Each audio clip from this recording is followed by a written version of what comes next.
एक बूढ़े भिखारी अनोखी कहानी। हर दिन एक भिखारी दरवाजे के पास आकर भीख मांगता था और घर का मालिक हमेशा घर के बाहर आते ही उसे देखकर फिर जाया करता। कई बार उसके लिए गालियां भी बकता। वो कहता, तू जिंदा ही क्यों है? पूरी जिंदगी ऐसे भीख मांगेगा? क्या धरती को बोझ कर बैठा है? और कभी कभी उस भिखारी को गुस्से में वह धक्का मार कर दिया। इतना कुछ होने जाने के बावजूद अधिकारी मुंह से फिर सिर्फ यही निकालता कि भगवान भगवान तुम्हारे पापों को माफ करे। एक बार सेठ के धंधे में बड़ा नुकसान होने की खबर मिली। सेठ बहुत परेशान था कि तभी उसके दरवाजे पर वह भिखारी आया। गुस्से में अपना आपा खाते हुए सेठ ने उसे भिखारी को पत्थर मारा। पत्थर लगने के कारण भिखारी का सर फूट गया और उसके सर से खून बहने लगा। फिर भी दर्द से कराहते भिखारी ने इतना ही कहा, भगवान तुम्हारे पापों को माफ करे। भिखारी वहां से चला गया। सेठ सोच में पड़ गया। भिखारी को पत्थर मारा, फिर भी उसने सिर्फ प्रार्थना की। सेठ को गुस्सा शांत हुआ, शेर का मन शांत हुआ। भिखारी का रहस्य जानने के लिए सेठ ने भिखारी का पीछा करना शुरू कर दिया।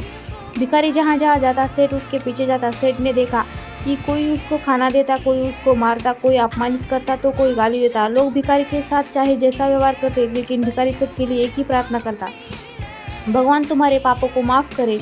अब रात होने को आई थी। भिखारी अपने घर जाने के लिए लौटा। वो अपने घर पहुंच गया, लेकिन सेठ भी उसका पीछे कर रहा था। सेठ उसका पीछा कर रहा था।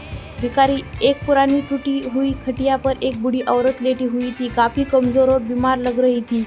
वह भिखारी की पत्नी थी। अपने पति के वापस आते देखकर वह खट से उठ गई, खड़ी हो गई और उसने अपने पति की भीख वाली कटोरी में देखा। उसने सिर्फ आधी बासी रोटी थी। उसने देखकर वह बोली, आज बस इतना ही मिला और हाँ, आपके सर से खून निकल रहा है, ये चोट कैसे लगी?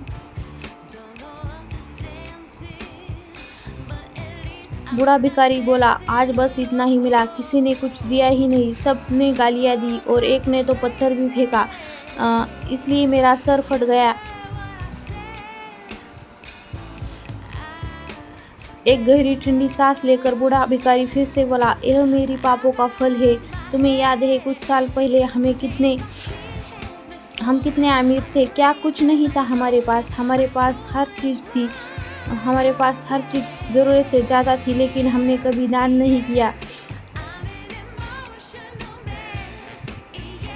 और उससे भी बुरा हमने उस आंधे भिखारी के साथ किया जो हमारे द्वार पर भीख मांगने आया करता था। बूढ़ी पत्नी को आंखें में आंसू आ गए। वह बोली, हाँ, हम उस बेचारे अंधे के साथ बहुत बुरा करते थे। उसका अपमान करते थे, उसे खाने के लिए रोटी की जगह कागज़ दिया करते थे, उसका मजाक उड़ाया करते थे, कभी कभी उसको मार भी दिया करते थे। मैंने कभी उसको रास्ता नहीं दिखाया। एक बार मैंने उसके मुंह पर मिट्टी भी फेंकी थी और वह हमेशा दुखी होकर यही करता था, भगवान तुम्हें तुम्हारी किए की सज़ा देगा, भगवान तुम्हारे पापों को सज़ा ज़रूर देगा।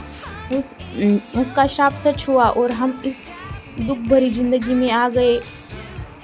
भिखारी बोला, हाँ, उसका श्राप सच हुआ, इसलिए मैं किसी को बद्दुआ नहीं देता, चाहे कोई मेरे साथ कैसा भी बर्ताव करे।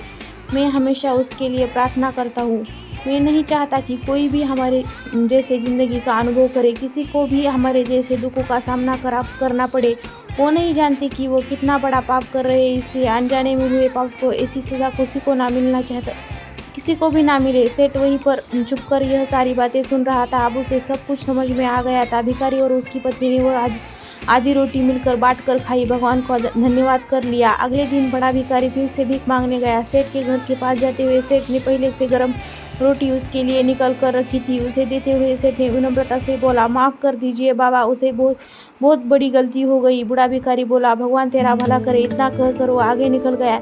इस कहानी से जो सीख लेने लायक है वह बड़ी सिंपल है कि आदमी चाहे किसी के बारे में बुरा कहे या भला करे, लेकिन भगवान सिर्फ कर्म का हिसाब आपको फल देता है। क्या हुआ अगर भगवान नहीं दिखता है? लेकिन यह बात बिल्कुल सच है कि उसके खाते में सबका हिसाब बहुत बहुत पक्का होता है। इसलिए जब किसी के लिए कुछ भी करो तो अच्छा करो।